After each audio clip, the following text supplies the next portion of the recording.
तीखी बहू। एक छोटे से शहर में एक मंजू नाम की लड़की अपने माता पिता के साथ रहती थी। वो बहुत ही अमीर घर से थी। मंजू 18 साल की हो चुकी थी। मंजू के माता पिता ने मंजू का रिश्ता बचपन में ही अपने दोस्त श्यामलाल के बेटे अनुज के साथ तय कर दिया था। उस समय अनुज के पिता भी एक बहुत बड़े बिजनेसमैन थे, लेकिन आज उनकी हालत एक मामूली आदमी की जैसी थी। एक दिन की बात है, मंजू के पिता मंजू की माँ से मंजू और अनुज की शादी की बात करते हैं। मैं सोच रहा हूँ क्यों ना मंजू और अनुज की शादी कर दी जाए। अब मंजू भी 18 वर्ष की हो चुकी है। बात तो आप सही कह रहे हैं, लेकिन मंजू रह पाएगी क्या उस घर में? मेरा मतलब वो यहाँ इतने लाड़ प्यार से पली बड़ी है, उसे हमने किसी चीज की कोई कमी नहीं होने दी। पर अनुज एक मामूली सी छोटी कंपनी में काम करता है। देखो मंजू की माँ, वो सब ठीक है, पर मंजू की शादी होगी तो अनुज के साथ ही। मैं आज ही अपने दोस्त श्यामलाल से अनुज और मंजू की शादी की बात करता हूँ। फिर मंजू के पिताजी अपने दोस्त श्यामलाल से अपनी बेटी और अनुज की शादी की बात करते हैं। भाई श्यामलाल, अब दोनों बच्चे बड़े हो चुके हैं, अब इनकी शादी कर देनी चाहिए। वो तो ठीक है, पर एक बार तुम अपनी बेटी से पूछ लेते कि उसे मेरा बेटा अनुज पसंद भी है या नहीं। अरे ऐसा हो ही नहीं सकता कि मंजू अनुज को पसंद ना करे। तो फिर रिश्ता पक्का समझे दोस्त। हाँ बिल्कुल। मंजू के पिता घर आकर खुशखबरी देते हैं। मंजू और अनुज की अगले महीने ही शादी तय कर दी है। इस शादी से मंजू भी बहुत खुश थी। उसे क्या पता था कि वो एक बहुत बड़े अमीर घर की बहू नहीं, बल्कि एक मामूली से घर में बहू बनकर जा रही है। उसे ये नहीं पता था कि अनुज एक छोटी सी कंपनी में काम करता है। और फिर वो दिन भी आ जाता है जिस दिन मंजू और अनुज की शादी होती है। मंजू दुल्हन बनकर अनुज के घर आती है और अनुज की माँ आरती की थाली से मंजू का स्वागत करती है। आओ बहू, तुम्हारा स्वागत है। मंजू अनुज का घर देखकर हैरान रह जाती है। इतना छोटा सा घर, इतने छोटे से घर में मैं कैसे रहूंगी? फिर अनुज की माँ मंजू को उसके कमरे में ले जाती है। बहू, ये तुम्हारा और अनुज का कमरा है, आराम से रहो यहाँ बेटा। आराम से मैं यहाँ क्या खाक रहूंगी? कितनी गर्मी है यहाँ। अरे कोई एसी तो चला दो। बहू, हमारे घर में एसी तो नहीं है, कूलर है। कूलर से काम चला लो ना बेटा। ये पिताजी ने भी कहा भीख मांगो के यहाँ मेरी शादी कर दी। मंजू जैसे तैसे पूरी रात निकालती है और अगली सुबह अनुज की माँ मंजू से पहली रसोई बनाने के लिए कहती है। माँ जी, आप ये कैसी बात कर रही हैं? मैं और रसोई? अंजू की माँ कुछ नहीं कहती और खुद रसोई में खाना बनाने चली जाती है। जब खाना बनकर तैयार हो जाता है तो सबको खाना परोसती है। जैसे ही मंजू खाना खाती है, छी, कितना गंदा खाना है, मैं इसे नहीं खा सकती। मंजू ऑनलाइन अपना खाना ऑर्डर करती है और खुद अकेले ही खा लेती है। अगली सुबह अनुज सुबह जल्दी उठकर अपने ऑफिस चला गया था।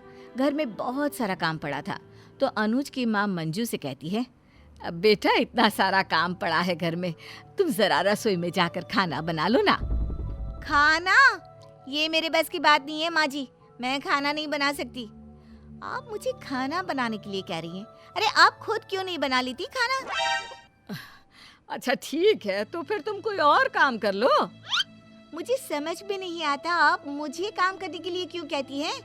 आप कोई काम वाली क्यों नहीं रख लेती?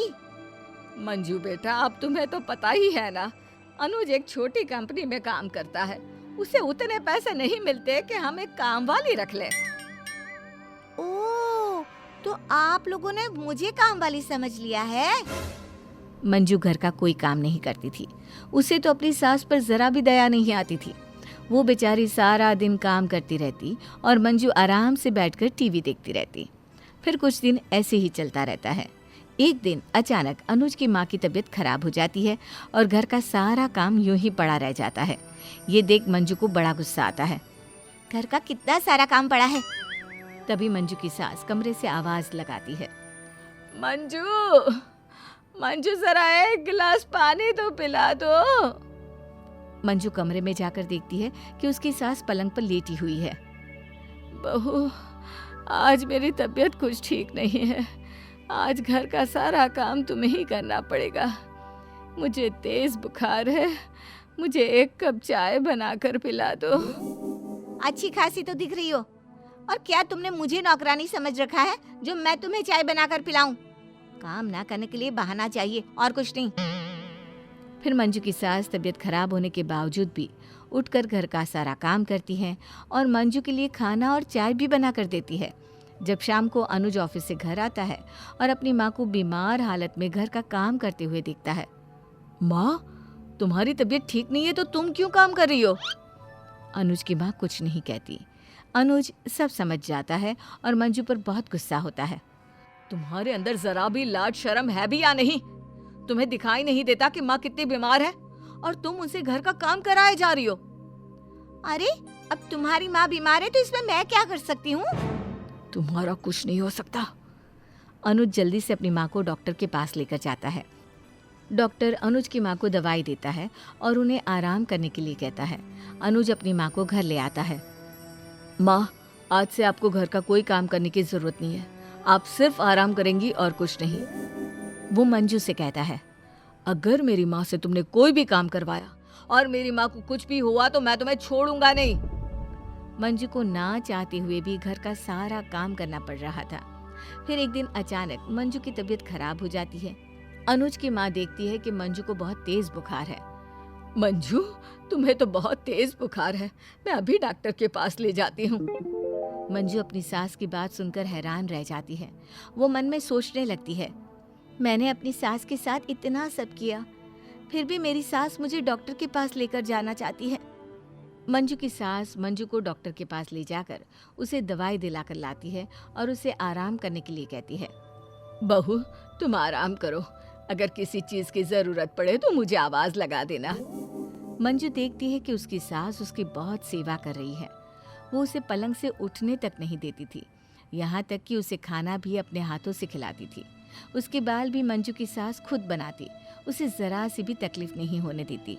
ये सब देख मंजू की आंखों में आंसू छलकने लगते हैं। माँ जी, मुझे माफ़ कर दो, मुझसे बहुत बड़ी भूल हो गई। मैंने आपके साथ बहुत गलत किया। मैंने कभी आपको माँ नहीं समझा, पर आपने मुझे हमेशा बेटी ही समझा। मुझसे बहुत बड़ी गलती हो गई जो मैंने इस उम्र में आपसे इतना काम करवाया।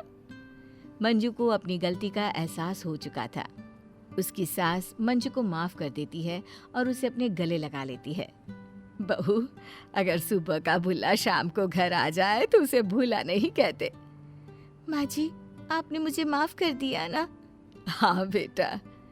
और फिर मंजू अपने ससुराल में हंसी खुशी रहने लगती है।